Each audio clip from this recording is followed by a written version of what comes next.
There we go. Okay, cool. So Ashley, we have quite a few newbies, so they might not be familiar with who you are. So why don't we start with a little bit about you, your story, and then we can go into the rest of the questions. Sure, no problem. Well, first of all, hi, and thank you for allowing me to be on. It's always an honor. My name's Ashley. I joined It Works in August of 2011.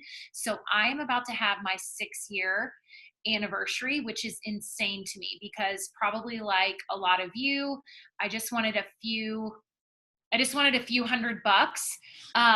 So I really was not looking for what this has become, which has been like a full-time career for the last 6 years. So I joined because a friend that I knew in junior high for a couple of months sent me a message on Facebook and was telling me about these fat patches and how she went to this hair show and tried one on, and she drank Dr. Pepper and ate chicken strips and still lost inches, and that I should sell them. And you guys, this message was like 948,000 paragraphs long.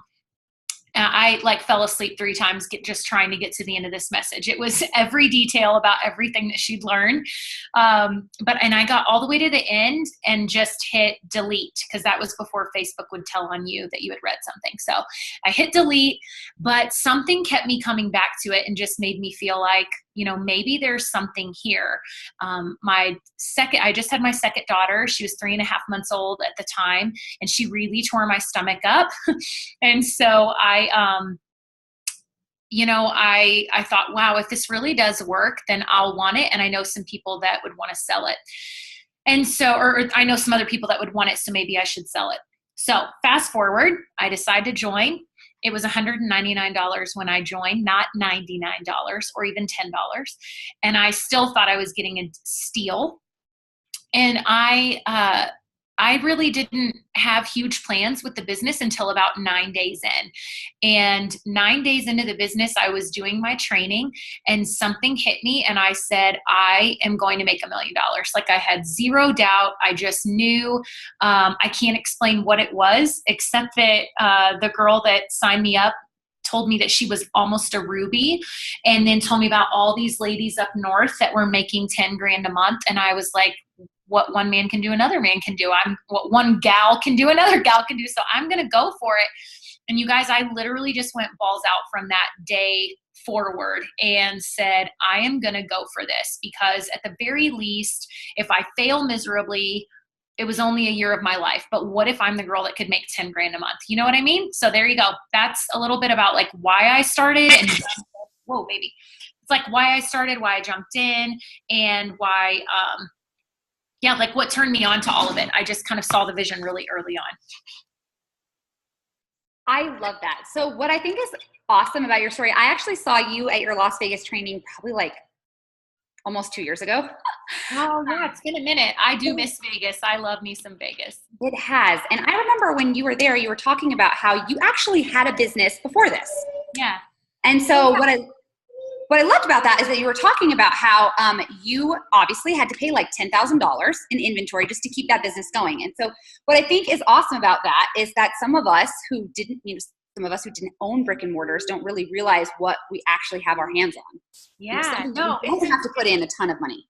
Yeah, no, it's insane. And I appreciate you bringing that up, because I kind of forgot about that part of my story. Yeah, that's a big part of my story. I owned a business for 8 years, a brick and mortar store. I did bra fittings and sold, like I was kind of like a Victoria's Secret, but a local one that people came to, and loved it and had that for 8 years. And so when I started, I was working full time, had a 2-year-old and a 3.5-month-old. I actually owned the Lubbock Bridal Show. So if you've ever done a bridal show or been to one of those, I was the person that owned it and set all of it up. And I was also singing in a band on the weekends. Like, I taught Sunday school on Sunday morning. I was legit so busy. And my husband and I had just had the fight. Do not add one more thing to your plate, Ashley. You are too stinking busy. But I listen. Luckily I didn't listen. I guess I don't listen very well. And so, yeah, like Nicole was saying, I mean, when I sold my store in 2012, it would cost me about $9,800 just to keep the lights on. That wasn't even including, you know, what I would spend in inventory. That was just to pay taxes and payroll taxes and rent and the lights and all that and advertising. I mean, so just to keep my business going each month, I was spending 10 grand a month plus inventory. And it's insane to me whenever people say, you know, whenever they complain about 150 or an 80 auto ship, I'm like, are you serious? You can run $1 million business on $100 with your auto ship and your website, I guess with tax and all that, maybe $120 to have a potential $1 million business. It's insane to me. So yeah, thank you for reminding me of my story. I appreciate that. Not to be like a creeper or anything, just saying. No, well, you were at a training. It's okay. That's not creepy. Okay. So one of our main questions is, what did going triple in 90 days look like? Because that's kind of crazy. And so if you could share with us kind of what that looks like. Yeah. So here's the deal. Anytime I do a training, I always like vacillate between, I want to tell everybody, go, go, go, and you can do this. And then also say, but like there was a lot to that. And so I always want to be really open and honest about the sacrifices I made, about what my life really looked like, to go that fast. So you can, by the way, you can go triple in any amount of time that you would like to go. I have girls that it took them 5 years. I have some that are still working on it and are double diamond 5 years, 6 years later. Doing it in 90 days for me, I always attribute my quick success because I went ambassador in 7 months. And I always attribute all of that to a couple of things. Number one, I worked my tail off. Like that, you cannot get around hard work. And when some girls say, well, I'm just working so hard, I can almost guarantee you I was outworking you. I did not stop working on this business. Any waking moment I had, like I was going to bed at 2 and 3 in the morning and waking up at 6 o'clock in the morning. I did not have a great marriage during that time. Like I gave up a lot. I don't remember a whole lot of my 3.5-month-olds. I don't remember a lot of those moments except just being really tired and living on coffee and being sick a lot. Like I didn't sleep. I worked really, really hard. So there was some sacrifices there that of course now it's very easy to say it was all worth it. For some people, that's not worth it to them. For me, my third check was $10,000. So it changed our life drastically. So a lot of hard work, but I know there's a lot of people that work hard. So the other thing that it was is I had an amazing network. And I always tell people, if you don't come into this business with an amazing network, don't feel like you can't be successful. You can. You are in and you have joined a network marketing business. So you are going to have to build a network if you don't come in with one. Some people come in with an amazing network. I owned a business for 8 years, all that stuff that I told you guys. I had a network of people that when I text them and called them and said, this is what I'm doing. My first messages, you guys, were, I'm about to make $1 million. Are you coming with me or not? Well, what are we doing? I don't know. Well, what is it? I'm really not sure. But apparently you can eat chicken strips and drink Dr. Pepper and still get skinny. Do you want to do it or not? Like y'all, my messages and my, what I talked to people about was truly crazy. I can't believe people said yes. But I think I had a great network and I had a lot of people that I could call and talk to. My hundreds list was really long. So there you go. So I had a great network. If you don't, that is okay. I have girls on my team that are double and triple and presidential diamond that none of their friends and family at the beginning said yes, or maybe a few did, but all those people have quit. And they have solely had to rely on building a new network. But if you're going to be successful in network marketing, you have to have the number one thing it says about network marketing, which is a network. So you either have to build it or you have to come in with one or the other. I am constantly building my network even today because most of my warm market and my immediate network, they've already either said yes or they buy from me or they're never going to buy. They don't want to, and they don't want anything to do with what I do. And that's okay too. So I hope that makes sense. And then the third thing is a little bit of luck. And I don't typically like to say hard work and luck in the same sentence, but when it comes to charting and when it comes to where you place people on your chart, or who you're working with, there was a girl that I meant to move and I forgot to move her in 24 hours. So she stayed up on my top line. Well, she's a personally enrolled presidential now. So thank goodness I left her on my top line. So part of it is just kind of luck and where you put people and who chooses to work. And I was very, very, very fortunate that the first three people that I enrolled are all three personally enrolled presidential diamonds in 3 separate legs, And so that's a little bit of luck too, you guys. And you need to understand that. I always tell people that this business is like a deck of cards and there's 4 aces in every deck of cards. For me, I flipped over 3 aces. My first 3 people I asked were 3 aces, right? Well, the first girl actually told me no. So I guess my number 2, 3, and 4 all turned out to be aces over time. But then guess what? I had like a string of 20 people that did nothing.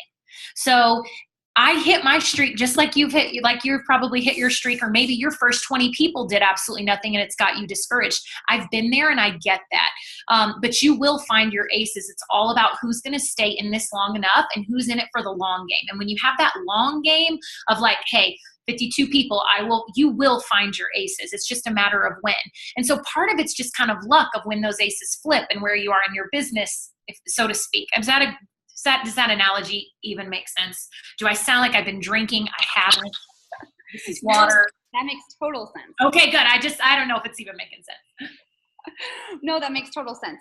Because yeah, I think, especially when we first start, charting is, I think for a lot of people, really intimidating. So I think that's a really good point. So I think what people are wondering is, so when you were going triple, what did you do? Did you do in-home parties or did you literally call everyone in creation? No, great question. I did all of it. I was blitzing and didn't know I was blitzing.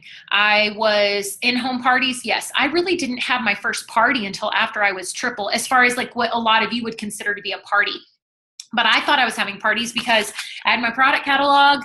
We didn't have party pads back then. I had like a product catalog and a few products, and I would meet girls at Starbucks all the time. And I would wrap people in the bathroom. So I was constantly, I would call them wrap sessions because I was all about like, I will not be the girl that does parties. And then I had my first wrap party and signed 9 loyals in one night in like 2 hours. And I went, why am I not doing more wrap parties? This is awesome. So, here's the thing, and I'm going to be honest with you guys. Social media is amazing and it's free and you should utilize it. But I built all the way to triple diamond and almost all the way to ambassador, barely using social media. If you go back and you were to ever look at my posts from like 2011 and 2012 up until March 29th, when I went ambassador of 2012, you would go, how in the crap did this girl get to ambassador? I posted 1 belly picture and it was mine. And it was because I needed loyals the month I was going ambassador. I did events. I did a bridal show. I did events. I did parties. I did referrals. We didn't do online Facebook parties. I was going into businesses and saying, can I leave my cards? Do you want to try a wrap? I was setting up tables at salons in town. Like I would, meet a girl, or I had a friend that would know the owner that would get me into the front of a salon. I did it all. I texted. I really didn't start using like Messenger and messaging anybody until, maybe February or March. It was before I went ambassador. I really wasn't messaging a lot of people. I was texting. I used my phone for everything. I would set up stuff at the store. We did it all. You guys, I did it all. If anybody said, can you come over and wrap me? I said, yes. That was it. Our house was like a revolving door. I remember I would wrap in our front dining room and my husband would have to text me before he'd come home from work and be like, is there half naked ladies in our house? Right. I'm like, nope, not right now. You're in the clear. You're good. Come on in. So, I was very face to face though. That's how I prefer to work. I do social media now, but to be very honest, it's not my favorite. And if you're feeling that, I'm telling you, go with your strengths and your gifts. There is a whole world of people that are off of social media. That do not use it or use it infrequently. I have a lot of friends that are on Facebook, but we're on Facebook 4, 5, 6 times a day. They're on Facebook maybe 4 times, 5 times a month. So you have to remember that there's a whole world of people that have nothing to do with social media. So don't forget that. I love that. I do. I love that. So, okay, what did you, if anything, did you do differently going from that first 3 months to going from triple to ambassador? Was there anything different? No, I wouldn't. No, I wouldn't say it really. No, I wouldn't say it was much different. I mean, obviously at that point I had a team. So I kind of had to navigate that, like, oh wait, people are looking to me to give them answers. And so it went from like this, I'm just trying to bring in as many people as I can, to like, wow, I got to help all these other people too. And you guys, the month I went triple, on November 19th, the day that will live in infamy of 2011, the website completely crashed and went down. It didn't crash. They got a new one, and the new one didn't work, and the new company did not come through. So we didn't even have a website. I was at this event and I had like 20 loyal customers, this stack of 20 loyal customers to enroll. I couldn't even enroll them. We would have to wait on hold for customer service for an hour. Oh my gosh, so do you sometimes. It's okay. We would wait for an hour, hour and a half. They'd hang up on us. We'd have to call back again. I mean, we went through that growing pain. You know, some of the people that work for corporate now, that are like up at the top with Mark now in corporate, were customer service reps when I started. And they would, I'd hang on the phone with them and be like, no, you got to put this loyal in. I mean, I was so stressed out during that time. So I went triple diamond with no website. I mean, people couldn't even sign up. Like, we were having to take phone orders for everything and then email them in, and we didn't have BAMs. I mean, you had to like email into customer service and hope that they'd email you back. Like, y'all, we went through crap to get where we are. But no, I really didn't change much at all. If I did anything wrong, it was that I started kind of changing my strategy after I went ambassador. At times I think we do the dumbest thing and we say, hey, these 5 things really worked for me. You know what I should do? I should stop doing those things that are working for me and try something totally new, right? Like, because we see that some other girl's doing something else. And some people were getting really big on Facebook, and they were doing these Facebook business pages, and they were promoting them, and there was ads, and like that was a big thing for about a year and a half. And a lot of people did really well with that. And then when the algorithm changed and you had to start paying for ads, I mean, you used to not have to pay for your business page. It would just show up in people's feeds if they liked it. Well, they changed all of that. And then you had this whole group of people that's all they did, and they had nothing to fall back on. So I tried so many different things. Some of them worked, some of them didn't. But I kind of lost myself after I went ambassador, to be honest. I started putting everybody up across my top line, even though I'd been, charting and building with people, which is always way more fun with me, to be working with somebody that's hungry and be placing with them and match their effort. I love that way more than just top line. Like, I have 60 something people across my top line, and I did that the year I went ambassador, and I regret it, So anyway, enough about that. That is so crazy. Yeah. Okay, so obviously our next question was, does your business look any different today than obviously when you started? But I think you sort of answered that. Yeah, I mean, it looks a little different in that, at this level, you do have to spend some of your time taking care of your team. And Mark always has done a great job, I think, of teaching kind of like 1/3, 1/3, 1/3. Like, 1/3 of your business has to be building your business. Like, you're just putting new people in.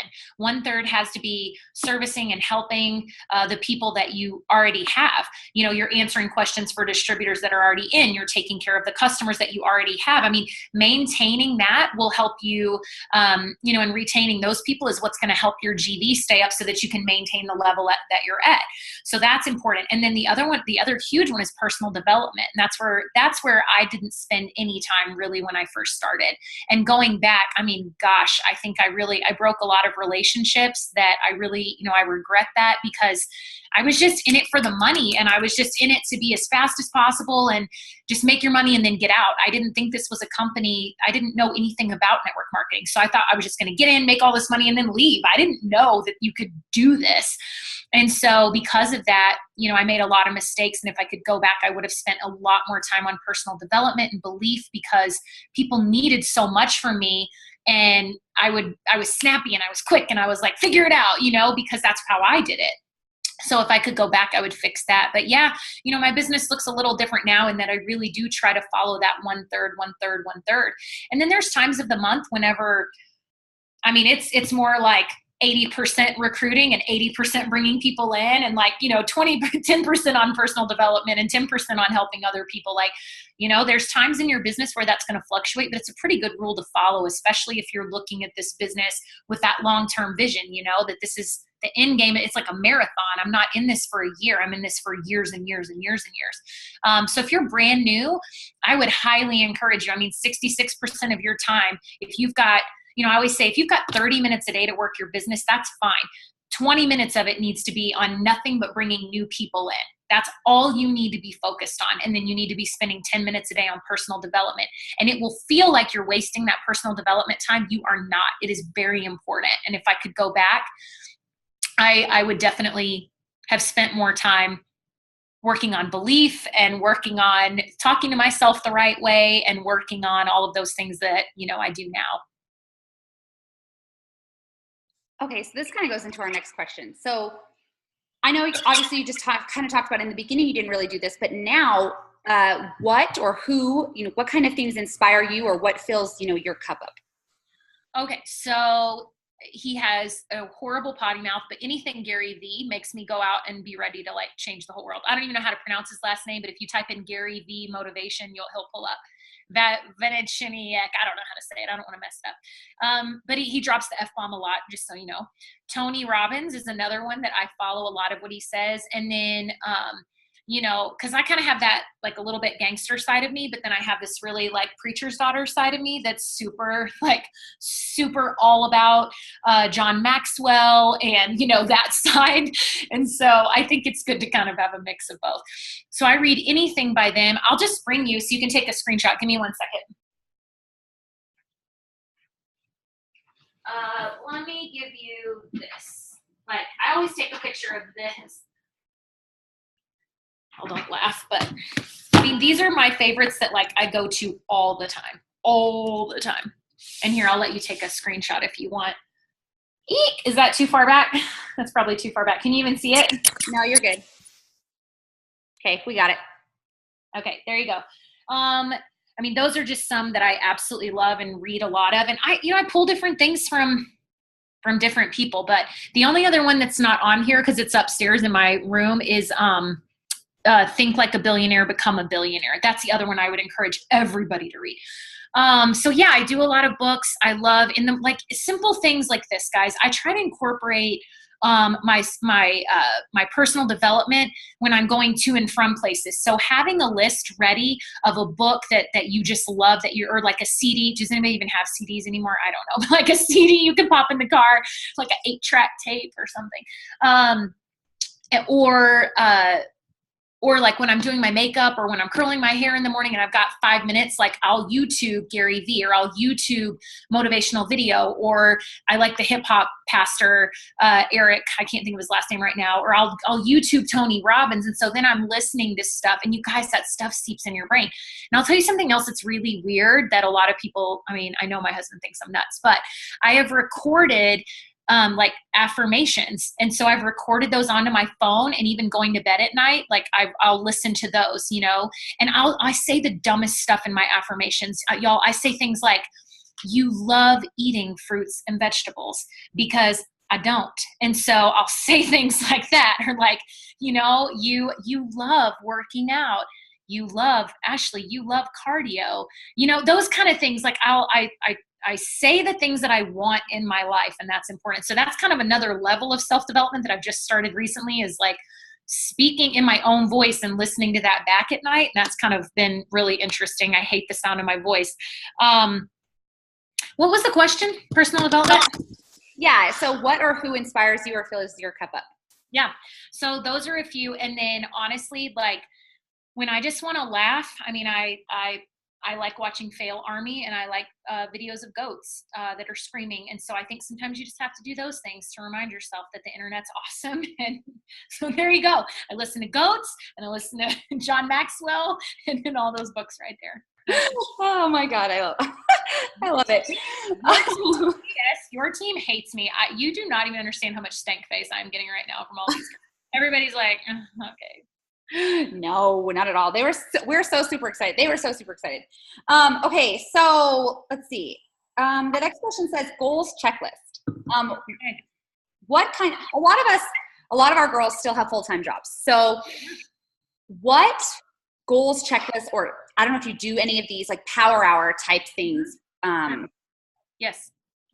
Do you have, or suggestions, tips, tricks? And this might help you, Nicole. I've had several of my leaders come up with a 30 minutes a day kind of checklist, task list, and we kind of have different ones that rotate, and I'll have different leaders on my team that'll come in and post like, and our whole theme is like, I've got 30 minutes a day to work my business, help, and that's always the title of it. And so they can hashtag, they can pull up the little hashtag and click on and find other ones too. And so those things really, I think, help, for people that don't know what to do. But the truth is, you guys, like, I don't know how else to tell you, and the company preaches it, and I know it gets annoying, because when I first started, I was like, blitz, wrap, repeat. It's so stupid. Like, it's not that easy. And I would think, why do they say that? Like, why don't they tell you, hey, it takes a lot more than that? And then I realized that's exactly what it does take. It just looks different for everybody, right? So blitzing is anytime you're telling somebody about your business. You have to tell people about your business. You have to, and you do that through posting. You may do it through passing out a blitz card. You may do it through messaging and asking people, but you have to tell people about your business. You can't stay silent and expect people to join you. You have to wrap. You've got to be using the products. You've got to be talking about the products. You've got to be putting the wrap on other people. That's getting people in the computer. And then the thing that I feel like most people crash and burn on is the follow-up and is the repeat. They don't repeat. They do one or two of those things, and maybe it doesn't work, or it does work. And either way, they don't follow up. They don't repeat. They don't do those same things day in and day out. I mean, I've been posting consistently probably since the end of 2012, beginning of 2013. I realized like how important consistency was. And so I think that repeat is where a lot of people get lost, or they do a few things and it doesn't work, and they go, well, I'm not good at this, and they quit, So I would just highly encourage you to really think, anytime you're doing something for your business, is it making you money? Is it making, and I know I joked about goat videos. Those don't make you money. I hope I was kidding about that. Like, hey. But if you want to watch goats, but it won't make you money, just so you know that. It hasn't made me any money yet. Trying to figure out how to monetize goats screaming, but haven't found it yet. So find that thing, find whatever time it is each day that you can work your business, and then repeat those things. That's the problem is, if your business is not consisting of either asking new people, blitzing new people, talking about your business, bringing in, all the things that you do during a power hour, you can condense down into 30 minutes. You can do that. A little bit every single day, added up over time, will blow your mind. It's that whole principle of like, just a little bit every day, and you think, okay, 1 + 1 + 1 + 1 + 1, over time, it doesn't just equal 5, it equals 25, it compounds. So you've got to remember that what you're doing now is going to be affecting your paycheck years later. And that's the thing I wish I could go back and tell myself is, Ashley, don't lose heart. Don't give up. Keep going, even on the tough days, because you guys, I just got my 71st paycheck or something like that. And I'm still being paid on work and people that I brought into my business in 2011 and 2012. I have customers that have ordered every single month since 2013. The work that I did years ago, I'm being paid on now. And you didn't really ask me this, but I'm going to go off on a tangent for a minute, because this has kind of been my thing. I've been trying to drive home to my team and to anybody new that's starting. If you just started, or you've been in just a month or two, you have to get the employee mentality out of your head. If you have an employee mindset, you will not make it in network marketing. Because this business, when you first start, I will never forget, I had the biggest fight with my husband, and I love him dearly, but my gosh, he was like, I got my first check and he was like, congratulations, you made like 18 cents an hour. And I was like, nope, I'm telling you what I'm doing now, it's going to pay me in the future. Just give me time. Just like when I opened my store, I didn't expect day one to start making money. I knew, because I'd read stuff, like it was going to take 4 to 5 years to make money. What's great is with network marketing, you can speed that up, but every person goes through the time where you're being paid way less than the hours that you're putting in, if you want to call it an hourly thing and you're trying to divide it up that way. But there will come a point where you might have been making 18 cents an hour for the work you put in, and then now you might be making like 300. There's times I get paid $300 an hour for, it's nuts, you guys, for work that I was doing years and years and years before. And so you have to get it out of your head that if you put in 40 hours in your first month, that you should get paid for those, it may take a while to get that money back. So it's an investment into a business, and think of it that way. You've got to get that like clock in, clock out mentality out of your brain to really be successful in this. I believe that. I love that. And I'm so glad you said that. I'm so glad. Cause I think it was my tangent. So yes, we love that. I love your tangent. Okay. So, I've heard your retention, and you kind of talked a tiny bit about retention, and I think the retention is super important because that's what really builds residual income. And I think a lot of people join this business, they think about, okay, I have to sign X amount of loyal customers right now, and we don't think about what we have to do on the back end to keep them ordering, and we forget about that. Yeah. And so I've heard a little bit about your retention program in your organization. So I was wondering if you could kind of touch on that a little bit, because I know we do have a lot of new people, and a lot of them don't have any type of retention program in place. So I know you have a very organized one, and I thought maybe you could touch on it a little bit.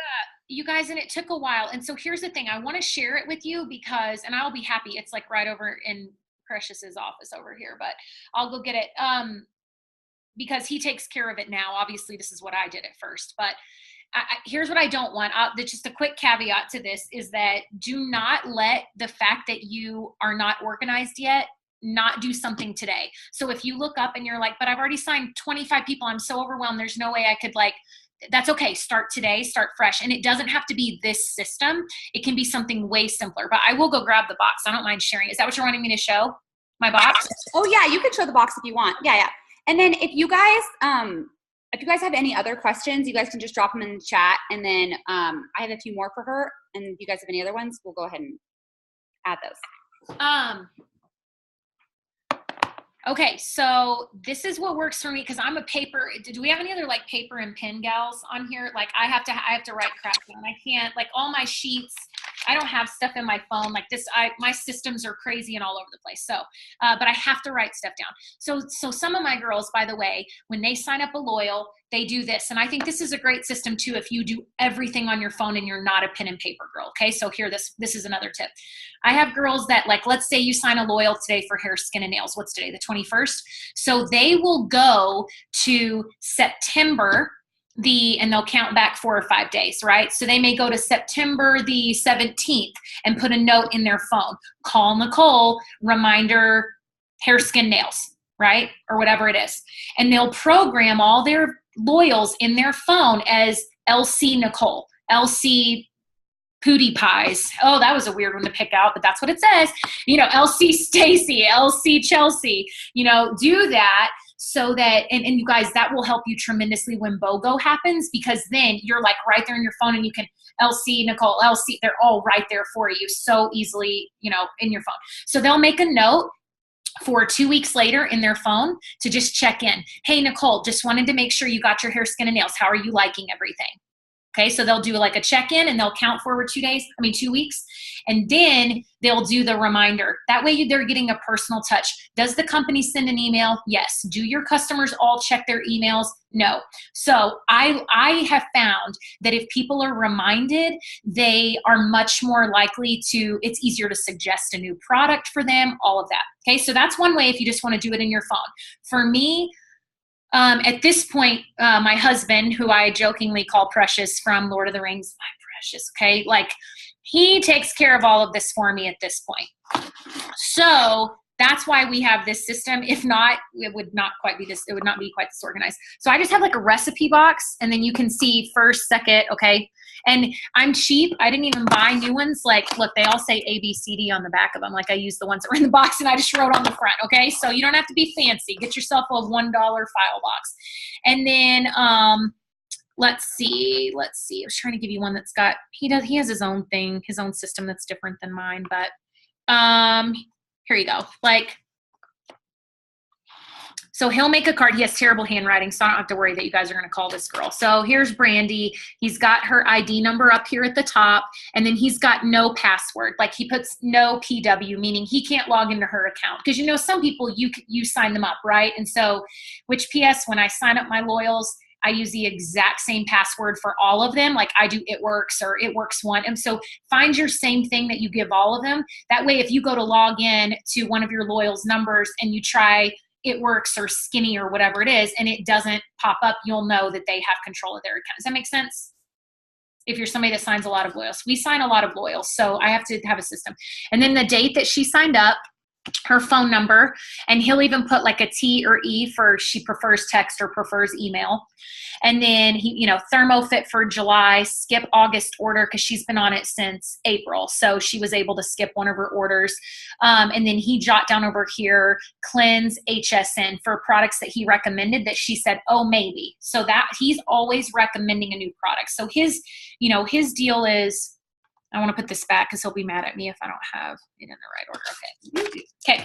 So, and he's got a huge stack in there, but like the most recent canceled or the most recent that, said, hey, turn off my auto ship, we keep those at the back. So just in case there's a BOGO, he can very quickly go to those and text them and say, hey, just FYI, it's a one-time order if you, or, BOGO cleanse, whatever it is, any kind of sale. And we get a lot of reorders that way. What was I going to say? It was important. I was on a roll and then I lost it with the cancel. Oh, he's always recommending product. Always. So his message would look something like this. Hey, Nicole, this is Daniel Sinclair. And I let people know when I sign them up. My husband and I work together so that they're not weirded out. I'm like, is it cool if my husband's going to send you the reminder email? I just let them know that. So he'll just say, hey, this is Daniel. And, I just wanted to remind you that your shipment's coming up on, the 21st. You ordered hair, skin, and nails last month. Would you still like that? Or do you want to try, maybe you want to try our cleanse or our defining gel? And then he'll send a picture of it with the loyal customer price. And he'll even sometimes, like with HSN, with hair, skin, nails, or if they have never gotten the defining gel, he'll even send a before and after. Okay. So that's another tip for follow-up is every time you do follow-up, always send a before and after with whatever product you're wanting, by the way. So I have a quick question. Does he include their perk points? He doesn't. That's more what I do. So because I'm typically the one that at the end of the month will go through with those people kind of where they're at and then do it, especially because he brings up perk points whenever they say that they want to skip a month or when they say that they don't want to keep ordering. That's whenever he'll say, well, and he's kept several people on way longer by saying, well, just so you know, because he loves our essential oils. He's like been an essential oil guy. He has like a oils from the Bible book that he keeps under the bed that he looks at. He's weird. He loves oils, but my family's very healthy. And so he's always recommending oils and stuff like that to them. So he's kept several customers on way longer because he'll go, hey, next month you get your 50 for, you get 50, you get $50 free. And we don't ever call them perk points. We always say free product. You have $50 in free product. You have $40 in free product because people don't know what a stinking perk point is. They don't know what a BV and a perk point. You have to use words that people understand. Free product, people can get behind, And so I'll also go to those loyals and, let's say they've done their 3 months, but we're at the end of the month and I'll say, hey, PS, just so you know, I can take 15 off. I know you were interested in trying out hair, skin, and nails. I can take $15 off of that for you today if you want to give it a try. And I'll use their perk points on that order. And then I've got another 15 BV. So we use it more for that. Does that make sense? Or like to keep them going. Yeah, I love that. I think everyone kind of uses the perk points a little bit differently. And so I like to kind of hear what people do. So like I said, I think the retention is super important. And I know that you have a very nicely organized retention program and I really love it. So I just wanted to kind of talk a little bit about that. No, and I used to not. So just know you can make it all the way to Ambassador Plus and not have any kind of a system or any retention. We didn't start working on that until probably like end of 2013. So there are hundreds of loyals that I signed up when I started that are not in this, nowhere, we don't have record of it, Oh, wow. Okay, so what does launching a new distributor look like for you? What does that process look like? What do you do? Yeah, I can do this in about 60 seconds. I keep it so simple. So first thing is I just have like a really basic, just like I'm sure most of you do, like, welcome to the team. I am so excited that you are here. This is where I want you to start your training. And then I always start with some kind of a question for them. Like message me back whenever you log into your eSuite for the first time and you go through your tax info or something like that. Or like message me whenever you're ready to open up your eSuite and I'll walk you through how to do your tax info. I always have some little tiny baby task for them to kind of come back. Does that make any sense? So I'm really big on back and forth because I'm not going to send somebody 900 paragraphs of crap that they don't have a brain cell for, you know? And so my other one is like my second message to them is almost always how we get paid. Look, we get paid retail. Those wraps that you got in your kit, either use them or sell them. What product are you most excited about? Because your product testimony is important. And that's going to help you with your retail sales. Okay, we're going to make commission. So every time you're signing up a customer, you're going to be earning a commission. And then don't forget our fast start bonuses. We get those weekly. Who do you want to talk to first? You know, and so that kind of leads into, then I go over their hundreds list and things like that. But I'm very big on like a little at a time and sticking with the basics, because when I started, I would just vomit all over everyone. And I know I turned a lot of people off who, you know, weren't ready for all that info at once. It was like drinking from a fire hydrant. So. Okay. So, okay. Wow. That's really simple. Do you do launch parties with them or no? Yeah, I'd love to do launch parties with them, either online or in person. I've gotten back actually this year to doing way more launch parties. I did 6 parties in 10 days and we got, between all of them, they were launch parties for other people, by the way. The first one, we got 8 loyals. We got 5 loyals and a $400 retail order. Then we did one and nobody showed up and we just ended up with a training. One we had 1 at, one we got 2. When we got 5, but I mean, we looked up and whatever it was, I think it was like 19 loyals or something in 6 parties. I mean, that was amazing because that was me trying to help qualify all those people that I was getting double fast starts on. So, but yeah, I love to launch people whenever I can. If for no other reason, I've done so many launch parties, you guys, that not one person shows up, or like the mom shows up and she's already a loyal. It doesn't matter that it's not that, oh my God, that little girl is so cute. Kelty. Oh my God. Hi, baby. Look at how cute that little girl is. Do you see her? Oh my gosh. Sorry. I have a little bit of ADD and she's adorable. So yeah, you can go and do parties and have them be a complete flop, and it's okay. The fact that you are showing up for your distributor says more about you than it does about them. So show up for your people. That's the main tip I can give you. Just show up for them whenever you can. Yeah. And it's tough. I know it's tough to be away from your family. I have little babies and you may have to take them with you and do whatever you can, even if it's meeting them at Starbucks and having them bring their best friend just so they can practice. Like we've done it a million different ways, whatever that person's comfortable with. Awesome. So I'm a big partier. I love parties. Though I would say the team's kind of half and half. Some people are like super nervous. So, but yeah, I'm a big partier and I love that. So, okay. So we have a few, they're a little more like personal questions. So someone wants to know, what would you say to someone who's charted for a leadership position? So this person charted for Double Diamond and they're feeling like half their team's not really pushing. What would you say to that person? Do you say, if that person's on your team, do you say start over, or do you say you push for it anyways?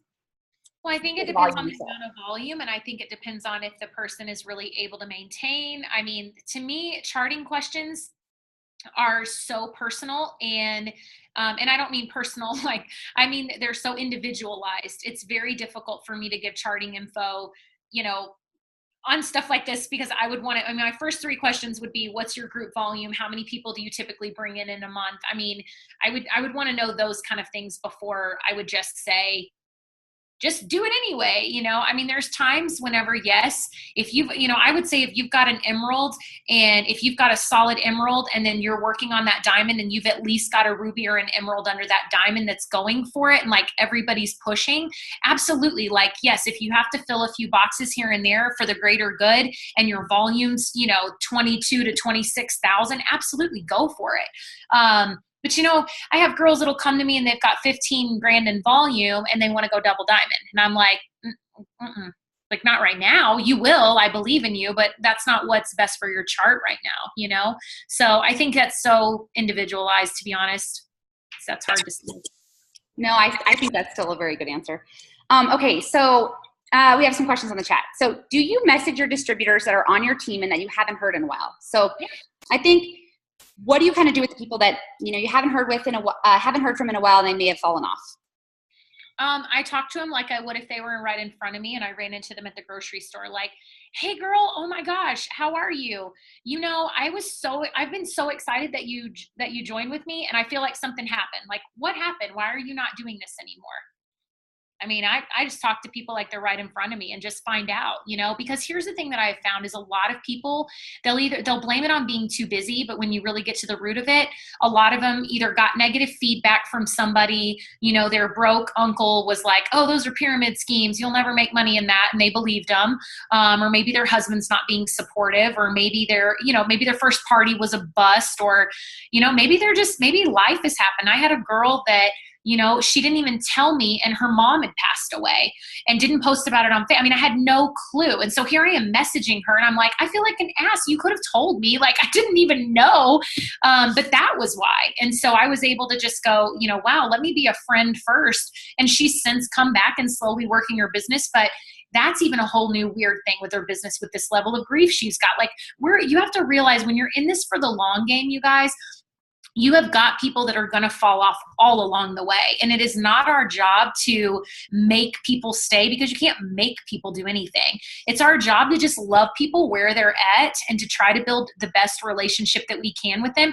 And some aren't going to want it. You know, some just aren't. They are not going to want anything to do with this. Or they're going to start it and go, I don't know what I was thinking. I really just want to be a customer.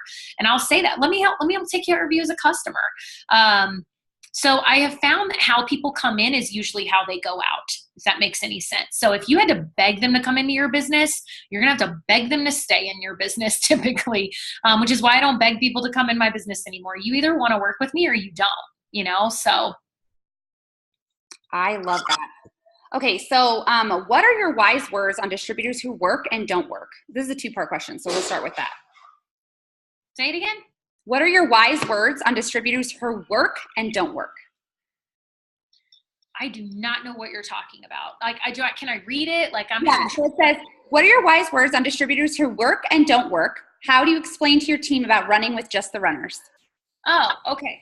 Well, first of all, I don't run with just the runners. And I really think that it's important. I used to say that. And if I could go back, my gosh, I wish I would have never heard that phrase. Okay. Let me tell you what I mean by that. I know that in certain contexts, that is a great thing to say.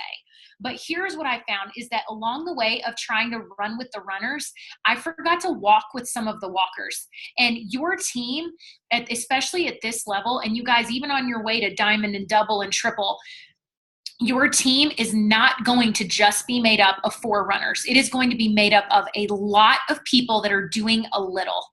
And so it is okay to take time to be excited for the girl that only puts 2 or 3 loyals in the computer every single month.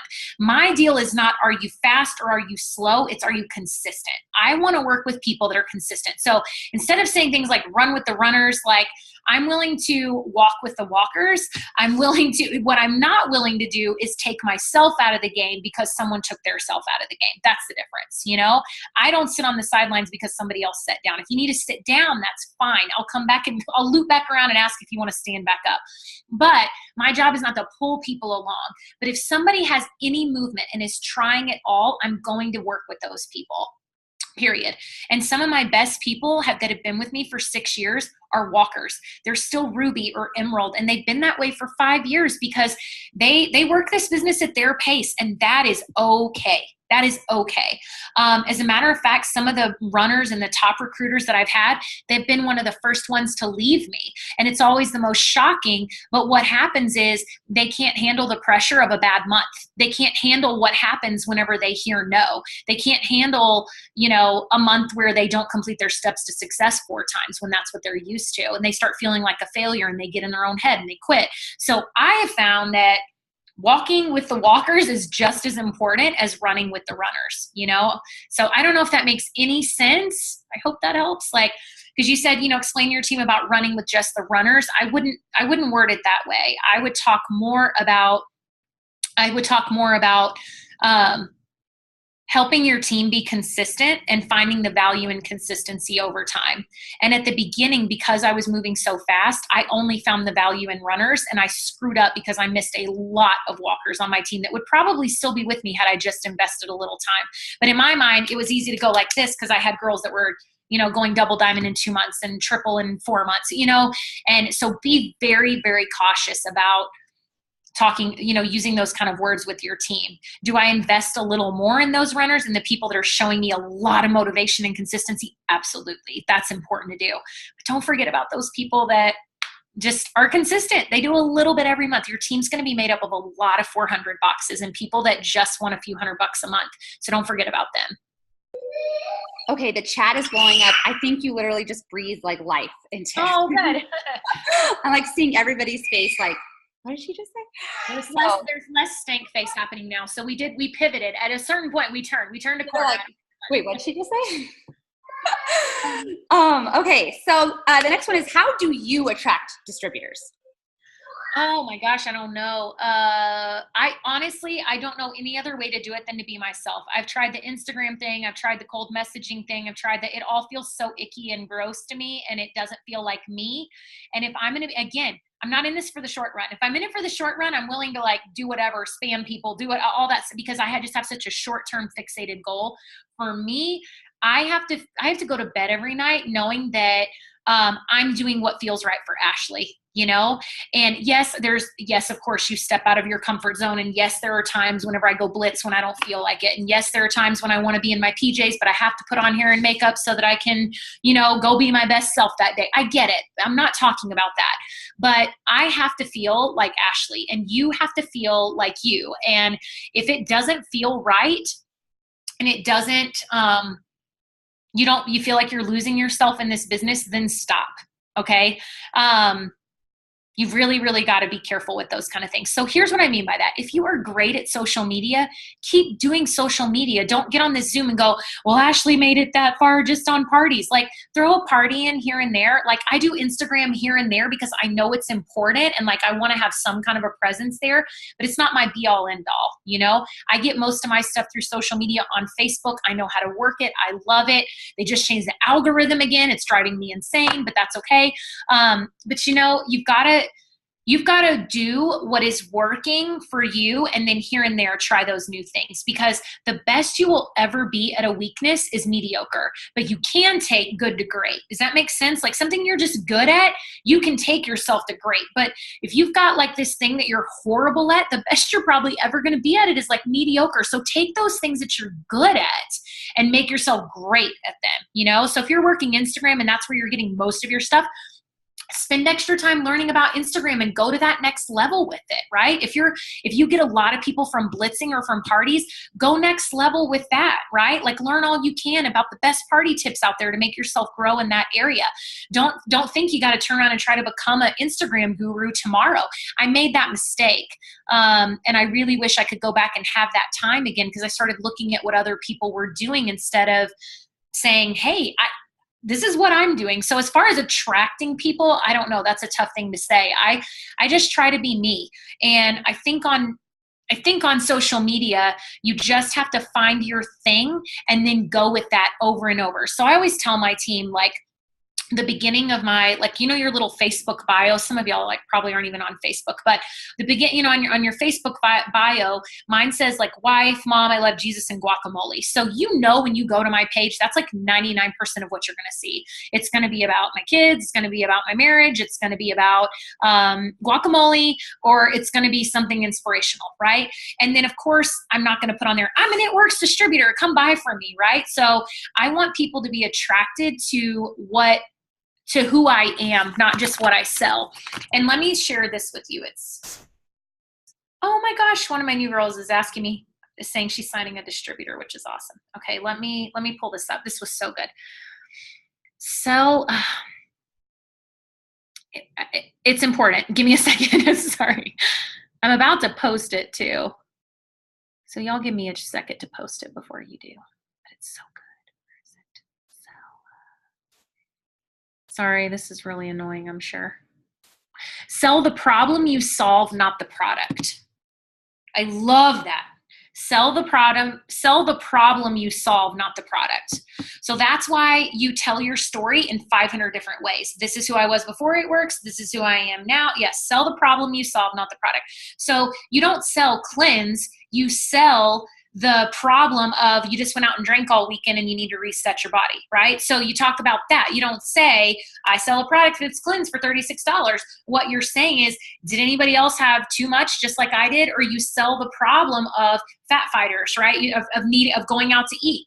Like that's a problem we all face, is like avoiding fast food and all that, but we all know what happens from time to time. So you don't sell fat fighters. Who wants this $25 bottle of fat fighter pills that work in the colon and work in the stomach and not the colon? Like that's not how you sell fat fighters. You sell fat fighters by posting that you just went out to eat and you're blocking bad fats and carbs. You're solving a problem, right? You're not just selling a product. And so I don't know if that made any sense or helped you, but that's kind of what I try to work on, is like, I want to be the solution to somebody's problem. I want somebody to see my page and go, I want to be able to put my kids in a private hybrid homeschool and be home with them. I want to be able to buy an RV. I want to be able to live in a crazy, awesome house that has a bunch of land and you can see the sunset like 800 miles away. Like I want to be that solution to somebody's problem. And so whenever I'm posting, that's what I'm trying to think of. I try to have somebody in mind. So I try to talk to and write that post for the single mom that's on my newsfeed that I wish would join me, right? I'm writing it directly to her as opposed to just to everyone, because you won't ever reach everybody, right? Does that make sense? Oh, I love that. I love that. I think that it's really just saying, like, thinking about those people that should be on your team. And it's like direct marketing without actually like knowing, who you're directing it at. There's that person out there. So we have a few people on our team who do expos and shows, and they want to know, when you did expos and shows, what did those look like? Like, did you, I've done a few myself, but did you have just like a booth set up? Did you have a wrap room set up? Like, what did those look like for you? I always try to pick a booth that's close to a bathroom. And so at times I would just most of the time that I would do it, I would go to the bathroom and wrap people. Like, I didn't think it was worth it to have a whole wrap room. And plus those never really felt private with a whole bunch of women walking around anyway.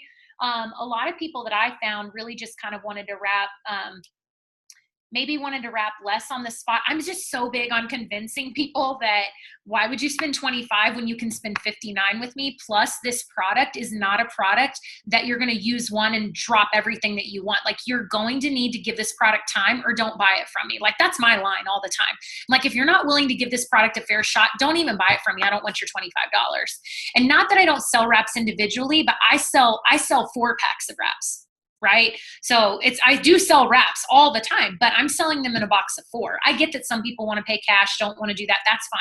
But I hardly ever sell one wrap unless it's to somebody that's already bought from me before, right? Knows how the product works. Because really it's kind of like you wouldn't open up a Crest white strip box and like, what are those 14 days and just take out 3 of the days and go, well, if this doesn't work, I'm going to be so pissed at Crest, right? No, they're in a box of 4, like it's in a pack of 14 for a reason. They say use it for 14 days for a reason. And so that's why I try to remind people, like, this product is as close to magic as it gets, but I'm not a magician. And if you're not willing to use it in the way it's designed, which is a pack of 4 on one area before you move to another area, then don't use it, because you're just going to be a person that comes back and says, this product didn't work for me. And I'll even say it just like that. And guess what? I get a lot of people that go, okay, that makes sense. Well, then I guess I'll do the loyal thing. Plus, when I'm telling them about the gel, the gel and how important it is to use that, I always tell them, look, get the wraps this month, get the gel next month, and then you've only got one more month to think about what you want, So I think when you put it that way, I just went off on a really big tangent. My point is that I don't sell a lot of $25 wraps at expos. I do more like a pack of wraps. So I usually try to sell, my goal is always to sell 10 packs of wraps whenever I go to some kind of an expo. I keep my booth very simple because, again, every person that's walking by is a potential distributor. And so if my booth looks like crazy over the top and looks like the most ridiculous setup ever, people are going to feel like they have to do that to be successful. So I like to keep mine clean, simple, a banner, before and after pictures, the cute tablecloth, a few lime green things that I find at the dollar store, like simple, because I want anybody to feel like they can do what I'm doing. Okay, awesome. I love that. So you kind of talked a little bit about, or you mentioned something about this a little bit earlier, but I'm wondering, I think that especially as leaders, we all set goals, and there are some months that are just better than others. And I think some of our leaders maybe would like to hear, how do you handle those months that you don't reach your goals?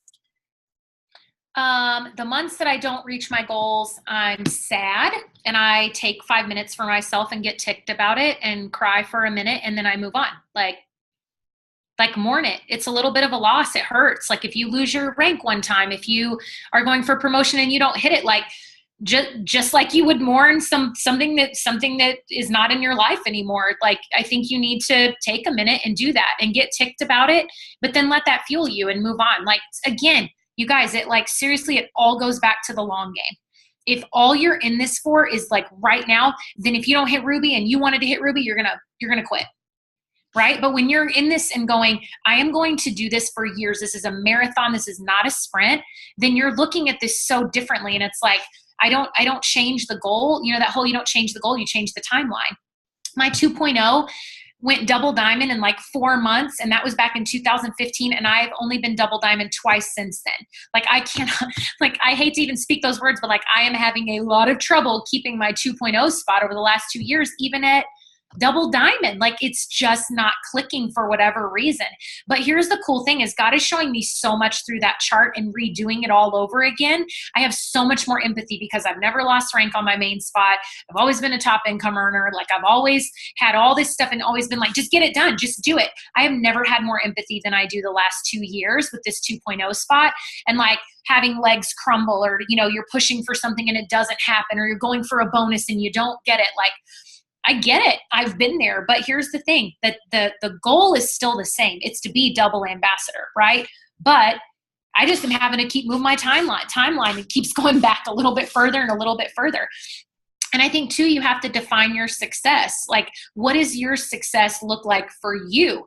Because your success for you may not look like Nicole's success, or isn't going to look like Jasmine's success, or, you know, I keep trying to pull names here, Galaxy 3 J3 Emerge's success, you know, like it's going to look a little bit different for everyone. So don't get so hung up on necessarily, I'm not saying you don't need to push for a rank because those things are important, but it's okay to spend a few months at a rank. Like that's all right. As long as you are completing steps and making progress, it's okay. It's kind of like if you're on a weight loss journey, the goal is like you're playing the long game with health and wellness, right? Like I just want to be healthier. I'm not trying to like lose 20 pounds and then, then do whatever I want. I want to like maintain a healthy lifestyle. There's going to be months that you don't lose any weight. There may be months that you gain some weight, but the end goal is to live a healthy lifestyle, right? So it's the same way with your business. If you think about being in this business for, let's say, 5 years, which I think is too short, but let's say 5 years, then you can't promote every month in 5 years. You can't. There's 60 months and there's only 8 or 9 ranks. You can't. It's impossible. There are going to be months that you are sitting at the same rank for a while, and that's okay. Are you making progress? Are you being consistent? And so you have to find your level of success. Because if it's promoting every single month or signing up 50 loyals every single month, then when you sign up 40, are you going to quit, or are you going to feel like you're not successful at this? Find your level of success and what that means for you. For me, it looks like, did I give my best to my family? Did I give my best to my team? Those kind of things are important to me. Am I going to lay my head down tonight knowing that I gave 100% today? It's not all about just a to-do list or about promoting or about being number whatever in the company. It used to be. It's not anymore. Success for me looks so different. Did I give back in crazy ways? Did I do something today that pushed me out of my comfort zone? Those are my measures of success now, because again, long game, not just right now. So I don't know if that helps. No, it does. I love that. I think I needed to hear that. Okay, so this is the last question, and then maybe I'll and then I guess you can leave us with like an aha moment. How do you feel about It Works events? 1-to-1 missions, mini boot camps. I think maybe some people need to know if they're worth going. If you're serious about your business, you'll go to them. Like that's all I'm going to say. If you want to grow, you go. Like there's no other way to say it. Like you have to show up at those things, and here's why. Okay, so Mike has said this before, and I remember it kind of sounded cheesy at first, but then it started making sense. When you are having an amazing week, when you're having an amazing month, then the event needs you, right? But whenever you're having a bad week, you need the event. When you're having a bad month, you need the event. It's like, I don't know how many of y'all go to church or how many of you are Christians, but I could not make it in my walk with the Lord, which again is a long game. It's not like a short-term thing. Like it's my faith and it's happening every single month. I could not make that happen and keep walking with him the way that I do without a community of like-minded people that are helping spur me along. I couldn't do it. There would come a point where I would completely probably fall by the wayside without that. Because every time even when I don't want to go to church, even when I don't want to sing a song, even whenever my mind is elsewhere, being there and that consistency, even in my faith, helps me grow my faith, period. And it is the exact same thing in your business. You may think, well, I've already heard that before. Y'all, I grew up, I think I was born in a church. Like my dad was a preacher. I grew up, I've been to church every single Sunday since I was a tiny little baby girl. Okay. And you would think, well, you've heard all the sermons, right? But it doesn't matter if I'm hearing the exact same sermon from the exact same preacher. I will take something different away from it because my life and my faith is at a different point. Your business will be at a different place every time you go to a One Team One Mission. So it could be that it's not until the last 5 minutes, but you hear that one aha moment that you go, oh my gosh. It could be tonight, like you got on and you went, what does she have to teach me? And maybe there was one thing that I said, or one thing with a card file that you're like, oh my God, business changer. And it ignites your business. So you have to continue to show up for those things because first of all, you want your team to show up for them. So you have to be consistent in that regard. But also because you need to get fed. If you think you're going to grow a team and you're not feeding yourself constantly, you will have nothing to give back to your team and you will fizzle out. I find that people that are consistent with going to events, even One Team One Missions, that they're like, well, it's going to be as the party pad at the same time and I'm already a distributor, blah, blah, blah, and I want the meat. I'm in a church that sorry if that's what your voice really sounds like, that I just made fun of you, but I'm in a church where, the pastor gets a lot of flack for not being real deep. Like he doesn't do a lot of meat, or is what a lot of these people say. And his thing that he always says is, I will be happy to give you the meat whenever you learn to just love your brother. Like when you just can get down the simple, love your neighbor that Jesus said, right? When you can do that, I'll be happy to move on to the meat. But until we're taking care of the really simple things that God told us about, taking care of the orphans and widows and loving our neighbor as ourselves and loving God with all our heart, until we can get even the simplest things, why would I move on to all this other stuff? And it's the same thing in this business. I'm always like, guys, if we can't even put a loyal or a distributor in the computer, why are you so worried about knowing every facet of the comp plan? The comp plan, you're going to get it when you have a Gen 2. Go double diamond so that I can show you why it's important. Does that make sense? A gen doesn't make sense. Generational bonuses don't make any sense until you've got generations of your business. So I hope that makes sense. I got off on my tangent there again. I'm sorry. I start preaching. I come by it honestly. No, it does. So I don't want to take up too much more of your time, but do you want to, if you could just leave us with maybe one last piece of advice, or maybe what's been an aha for you in your business, and then we'll wrap up from there.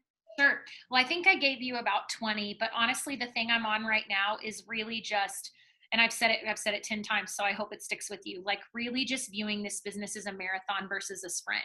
And when you do that, your whole mindset changes. When you do it, you no longer have an employee mindset. When you do it and you're focused on consistency versus just a quick sprint, you guys, it makes such a difference in how you run your business every single day. Because there's times in a marathon when you've got to speed up and you've got to push, right? But there's also a lot of times whenever you're just going to be consistent and one foot in front of the other, and that's okay too. And so again, when you know that it's about the end game, which is to be on the stage as a millionaire or to hit ambassador or whatever it is, when you've got that in your head as the goal, then the day-to-day stuff falls into place and the consistency falls into place. And someone quit. Well, that's too bad for them. Somebody on my team left for another whatever. I just had a double diamond that she wasn't being paid as double diamond. She was being paid as way less than that. But she was like, I got to go somewhere else. I'm like, good luck. You're taking yourself with you. I'm about to do a whole live on this because I'm so ticked about it. People think that they're going to go somewhere else. And it's the problem with that is you are taking yourself with you. And all the things you're saying that you don't like are not exclusive to It Works. They are network marketing issues, right? They're issues that you don't like with network marketing. Well, people quit well, sometimes a customer gets mad or what, I mean, all this stuff. I'm like, well, of course, that's in network marketing. That is not like exclusive to It Works. And so again, it's having that like long-term mentality, because you guys truly, and I say this from the bottom of my heart, I would not still be this excited and passionate and saying yes to Nicole to be on a Zoom. I mean, you got no offense, but I don't make $1 off of you guys. But people poured into me, so I don't mind giving that back. That's part of like my tithe of my time and giving back to other teams and stuff. And so, you know, if you just understand that I would not still be doing what I'm doing and saying what I'm saying and be as passionate as I am if I didn't truly believe that this company was going to be paying my grandkids college tuition one day. Like, forget my kids. Like, I always joke, like, I'm going to buy my kids a college. I'm not going to send them to college. I'll be like, you can go to Sinclair University. That's what you can do. Like, those are my goals and visions for my girls and for my team, and to have this be a legacy that is passed down for a long time. And I believe that that is going to happen. I have friends that are in the inner circle of Mary Kay that got started within the first 15, 20, 30 years of Mary Kay that are still 20, 30 years later being paid crazy, amazing residual income. And that's what I want. And so that's why I keep plugging away. Because again, my vision is not here. My vision is like way up here on the long game. And so I would highly encourage you to start looking at it the same way and know that you're in the right place at the right time with the right company. I guarantee you are. Oh my goodness. I love that. Thank you so much, Ashley. I know you're so busy and you have so much going on. We appreciate you so much. Thank you so much. Absolutely. I appreciate you guys. Thank you for starting to smile for me. And you know what I realized? There's like 3 girls on here and your faces are frozen. And I didn't realize that. And so they're like, and their faces are frozen. So maybe it wasn't stank face. You just see your face got froze. It's okay. But thank y'all so much. I appreciate you.